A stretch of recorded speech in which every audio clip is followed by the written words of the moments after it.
Of course, here's an original short story set in ancient China, blending history and legend. The Jade Dragon of Luoyang. Long ago, during the Han Dynasty, there was a small village near the great city of Luoyang, the imperial capital. The villagers lived simple lives, tending their rice fields and worshipping the spirits of river and mountain. One day, a young scholar named Liang Wei discovered an ancient jade figurine buried beneath the roots of an old pine tree.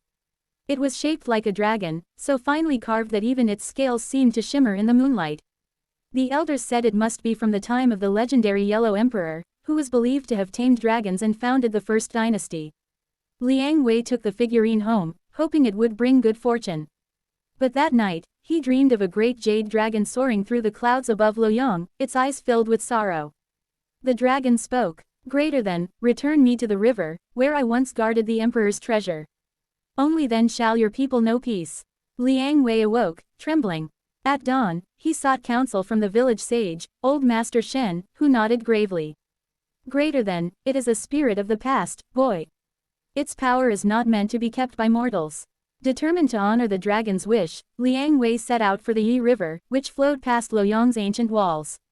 Along the way, he faced bandits who coveted the precious jade, and even imperial soldiers who suspected him of stealing from a royal tomb.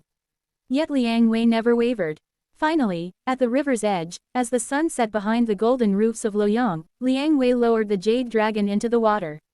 For a moment, nothing happened, then the river shimmered with emerald light. The wind rose, carrying the faint roar of a dragon echoing across the sky.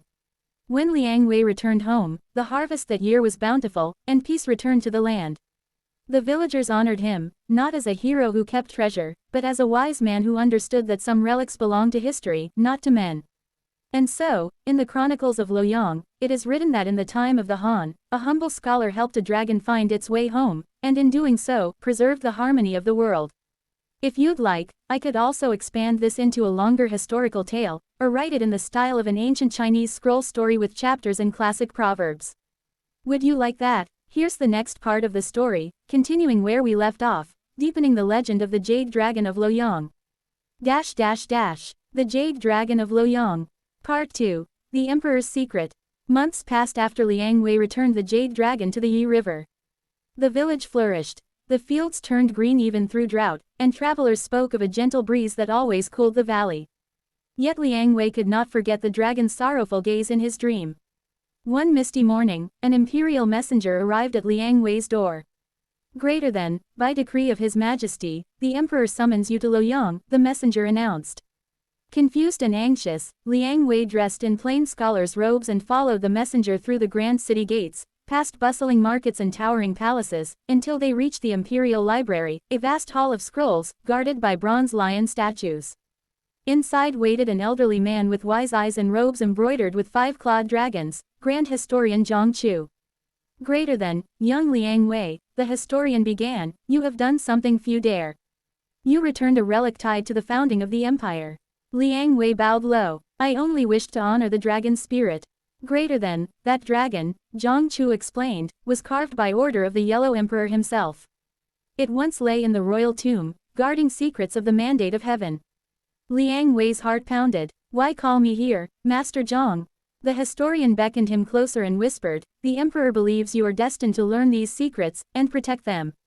From a hidden chamber, Zhang Chu brought out an ancient scroll, sealed with red lacquer. When Liang Wei opened it, he saw strange symbols and faded ink drawings of dragons circling mountains and rivers. At its center was a prophecy. "Greater than, when jade returns to water, the dragon shall rise anew. A scholar's hand will guide the empire through shadow." Liang Wei trembled. "Master, I am no sage. I am only a village scholar." "Greater than, perhaps so," Zhang Chu said softly, "but the river chose you. And the emperor believes troubled times are coming." That night, Liang Wei stayed in the city, gazing at the palace roofs shimmering under moonlight.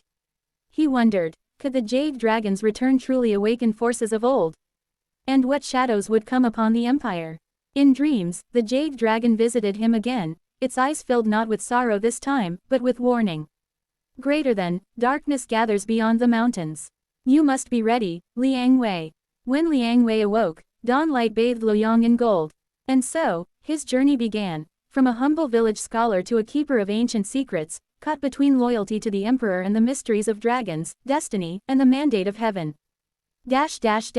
If you'd like, I can continue the story into Checkmark Part 3, The Shadow Rebellion. Checkmark Part 4, The Dragon Awakens. Checkmark Part 5, The Mandate of Heaven. Shall I write the next part?